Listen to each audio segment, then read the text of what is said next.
فلهم أجرهم عند ربهم ولا خوف عليهم ولا هم يحزنون.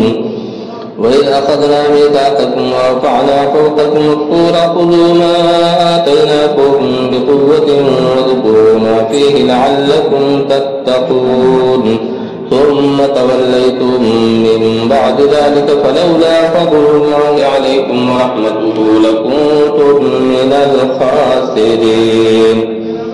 ولقد علمتم الذين اعتدوا منكم في السبت فقلنا لهم كونوا قردة خاسئين فجعلناها نكالا لما بين يديها وما خلفها وموعظة للمتقين. وإذ قال موسى لقومه إن الله يأمركم أن تذبحوا بقرة قالوا أتتخذنا هزوا قال أعوذ بالله أن أكون من الجاهلين. قالوا ادع لنا ربك